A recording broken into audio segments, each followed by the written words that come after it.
ಇದಕ್ಕೆ ಸಂಬಂಧಪಟ್ಟಂತೆ ನಮ್ಮ ಜೊತೆ ಮಾತಾಡ್ತಾರೆ ಟಿ ಬಿ ಜಯಚಂದ್ರ ಸರ್. ನಮಸ್ತೆ. ನಮಸ್ಕಾರ ಸರ್. ಶಾಮನೂರು ಶಿವಶಂಕರಪ್ಪ ಅವರು ಭಾರತದಲ್ಲಿ ಹೌದು, ಶಾಮನೂರು ಶಿವಶಂಕರಪ್ಪನವರು ಈಗ ನಿಧನ ಹೊಂದಿರೋದು. ಈಗ ನಾನು ದೆಹಲಿನಲ್ಲಿ ಇದ್ದೇನೆ, ನೋಡಿದೆ ಈಗ. ಹೌದು ಸರ್, ಹೌದು. ಬಹುಶಃ ನಾವು ಅವ್ರಿಗೆ 95 ವರ್ಷ ಆಗಿದ್ರು ಕೂಡ ಹೌದು, ಹೌದು.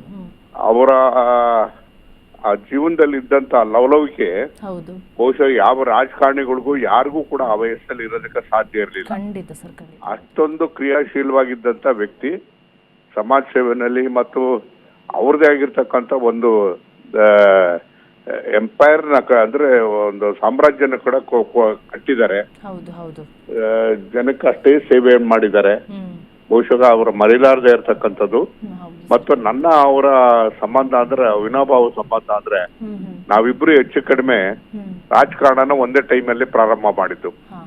ಅವರು ನಾವೇ 78ರಲ್ಲಿ ನಾನು ಶಾಸಕನಾದೆ. ಆ ಸಂದರ್ಭದಲ್ಲಿ ಅವರು ಕೂಡ ರಾಜಕಾರಣದಲ್ಲಿದ್ರು. ಅವತ್ತಿಂದ ಇವತ್ತವರೆಗೂ ಕೂಡ ನಮಗೆ ಒಂದು ಅವಿನಾಭಾವ ಸಂಬಂಧ.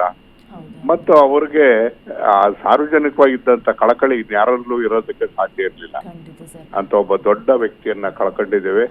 ಇವತ್ತು ಕರ್ನಾಟಕ ವಿಧಾನಸಭೆ ಒಂದು ರೀತಿಯಾಗಿ ಅವ್ರನ್ನ ಕಳೆದ್ಕೊಂಡು ತಬ್ಬಲಿ ಆಗಿದೆ ಅಂತೇಳಿ ಹೇಳಿದ್ರೆ ತಪ್ಪಾಗ್ಲಾರ್ದು. ಮತ್ತು ಇಡೀ ಸಮಾಜಕ್ಕೆ ಒಂದು ದೊಡ್ಡಗೆಯನ್ನು ಕೊಟ್ಕೊಂಡು ಅವ್ರನ್ನ ಕರೆದು ಇವತ್ತು ಇಡೀ ಸಮಾಜ ಇವತ್ತು ಒಂದು ತಬ್ಬಲಿ ಆಗಿದೆ, ಅವ್ರನ್ನ ಕಳ್ಕೊಂಡು ಅಂತಕ್ಕಂಥ ಮಾತನ್ನ ಅತ್ಯಂತ ದುಃಖದಿಂದ ಹೇಳಬೇಕಾಗ್ತದೆ. ಹೌದು ಸರ್, ಅವರು ದುಡಿದಂತ ಹಣದಲ್ಲಿ ಸಮಾಜ ಸೇವೆಯನ್ನ ಮಾಡ್ತಾ ಇದ್ರು. ಮತ್ತೆ 5 ದಶಕಗಳ ಕಾಲ ರಾಜಕೀಯ ಜೀವನದಲ್ಲಿ ಒಂದೇ ಬಾರಿ ನಾನು ಅವರಿಬ್ರು ಒಟ್ಟಿಗೆ ರಾಜಕಾರಣದಲ್ಲಿ ಪ್ರಾರಂಭ ಮಾಡಿದ್ದು. ನಾನು ಶಾಸಕರಾಗಿದ್ರೆ ಅವರು ಮುನ್ಸಿಪಲ್ ಅಧ್ಯಕ್ಷರಾಗಿದ್ರು. ಆಗಿಂದಲೂ ಕೂಡ ಒಂದು ಒಡನಾಟ ಜಾಸ್ತಿ ನಮ್ಗಿತ್ತು ಅವರಿಬ್ಬರಿಗೂ. ನಾನು ಯಾವತ್ತು ಎಲ್ಲೇ ಹೋಗ್ಬೇಕಾದ್ರೂ ಕೂಡ ಅವ್ರ ಮನೆ ಬಂದು ಊಟ ಮಾಡೇ ಮುಂದಕ್ಕೆ ಹೋಗ್ತಾ ಇದ್ದಿದ್ದು. ಬಹುಶಃ ಅಂತ ಒಬ್ಬ ಹೃದಯ ಶ್ರೀಮಂತಿಕೆ ಇರತಕ್ಕಂತ ಒಬ್ಬ ರಾಜಕಾರಣಿನ ನಾವು ನೋಡೋದಕ್ಕೆ ಸಾಧ್ಯ. ಸರ್, ಬಹಳ ಅನುಭವಿಯನ್ನ ಹೊಂದಿದ್ದಂಥವರು. ಮತ್ತೆ ಅವರ ಪತ್ನಿ ಹೆಸರಲ್ಲೂ ಕೂಡ ಪ್ರತಿ ಬಾರಿ ಸಿರಿಯನ್ನು ಕೂಡ ಹಂಚ್ತಾರೆ ಅನ್ನುವಂತಹ ಮಾಹಿತಿ ಕೂಡ ಸಿಗ್ತಾ ಇದೆ. ಮತ್ತೆ ದಾವಣಗೆರೆಯಲ್ಲಿ ಅವರ ಅಭಿಮಾನಿಗಳು ಕೂಡ ಸಾಕಷ್ಟು ಜನ ಇದ್ದಾರೆ. ಸಹಾಯ ಅಂತ ಕೇಳಿದ್ರೆ ಯಾರಿಗೂ ಕೂಡ ಹಿಂದೆ ಮುಂದೆ ನೋಡ್ತಾ ಇರಲಿಲ್ಲ ಆ ವ್ಯಕ್ತಿ. ಇಂಥವ್ರು ಅಂತಲ್ಲ, ಹೌದು. ಅವರು ಏನಾಗ್ತಿತ್ತು ಅಂತಂದ್ರೆ ಈ ಅವ್ರದ್ದು ವ್ಯಾಪಾರನೂ ಇತ್ತು. ನಾನೇನಾದ್ರೂ ನಮ್ಮಲ್ಲಿ ಶೇಂಗಾ ಬೆಲೆ ಏನಾದ್ರು ಕಡಿಮೆ ಆಯ್ತು ಅಂತ ಹೇಳಿದ್ರೆ ಅವ್ರಿಗೆ ಮಾತಾಡಿ ಅವ್ರ ಬೆಲೆಗಳಲ್ಲಿ ಜಾಸ್ತಿ ಮಾಡಿಸುವಂತ ಕೆಲಸ ಮಾಡ್ತಿದ್ವಿ. ರೈತರಿಗೆ ಲಾಭ ಆಗುತ್ತೆ ಅಂತಂದ್ರೆ ಏನ್ ಬೇಕಾದ್ರೂ ತೀರ್ಮಾನ ಮಾಡ್ತಿದ್ವಿ ಅಂತ ಒಬ್ಬ ವ್ಯಕ್ತಿ. ಕಳ್ಕೊಂಡು ನಾವು ತಬ್ಬಲಿಗಳಾಗಿದ್ದೀವಿ. 95 ವರ್ಷ ಆದ್ರೂ ಸಹ ಅವರು ಸಮಾಜ ಸೇವೆಯನ್ನ ಮಾಡೋದು ಬಿಡ್ತಾ ಇರ್ಲಿಲ್ಲ. ಅದು ಇತ್ತೀಚೆಗೆ ಅವನ ಆರೋಗ್ಯ 2-3 ತಿಂಗಳಿಂದ ಬಿಟ್ರೆ ಯಾವತ್ತೂ ಕೂಡ ಅವರು ಒಂದ್ ದಿವಸ ರೆಸ್ಟ್ ತಗೊಂಡಾರಲ್ಲ, ಒಂದ್ ದಿವಸ ಕಾಲ ಕಳೆದಾರಲ್ಲ.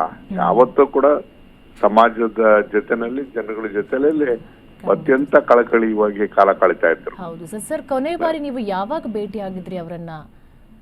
ನಾನು ಸುಮಾರು 3-4 ತಿಂಗಳಲ್ಲಿ ಭೇಟಿಯಾಗಿದ್ದೆ. ಮತ್ತೆ ಅವ್ರಿಗೆ ಮೊನ್ನೆ 95 ವರ್ಷದ ಕಾರ್ಯಕ್ರಮಕ್ಕೆ ನಾನು ಹೋಗೋದಕ್ಕೆ ಆಗ್ಲಿಲ್ಲ. ನಾನು ಡೆಲ್ಲಿಗೆ ಬಂದಿದ್ದೆ. ಸೊ ಹೋಗಕ್ ಆಗ್ಲಿಲ್ಲ. ಹೋಗ್ ಬರ್ಬೇಕು, ಮಾತಾಡ್ಬೇಕು ಅಂದ್ಕೊಂಡೆ ಇದ್ದೆ. ಅದು ಇವತ್ತಿಂತ ದುಃಖದ ವಿಚಾರವನ್ನ ಕೇಳಿದ್ದು ಬಹಳ ಬೇಜಾರಾಗಿದೆ. ಖಂಡಿತ ಸರಿ. 5 ವರ್ಷ ಕಂಡಿದ್ರೆ ಶತಾಯುಷಿ ಆಗ್ತಾ ಇದ್ರು. ಅಂತ ಸಮಯದಲ್ಲೂ ಕೂಡ ದಿಟ್ಟತನವನ್ನ ತೋರಿದಂತ ಅವರು ಸಹಾಯ ಹಸ್ತವನ್ನ ಚಾಚಿದಂತಹ ವ್ಯಕ್ತಿ ಇವತ್ತು ಕಣ್ಮರೆಯಾಗಿ ಹೋಗಿದ್ದಾರೆ ಸರ್. ಶಿವಶಂಕರಪ್ಪ ಸಾಟಿ ಯಾರಂದ್ರೆ ಶಿವಶಂಕರಪ್ಪರ. ಇನ್ನು ಆ ರೀತಿಯಾದಂತ ವ್ಯಕ್ತಿಯನ್ನ ನಾವು ನೋಡೋದಕ್ಕೆ ಸಾಧ್ಯ ಇಲ್ಲ. ಖಂಡಿತ ಸರ್, ಖಂಡಿತ. ಥ್ಯಾಂಕ್ ಯು ಸರ್, ಅಶ್ವೇಕ್ ನ್ಯೂಸ್ ಜೊತೆ ಮಾತನಾಡಿದ್ದಕ್ಕೆ.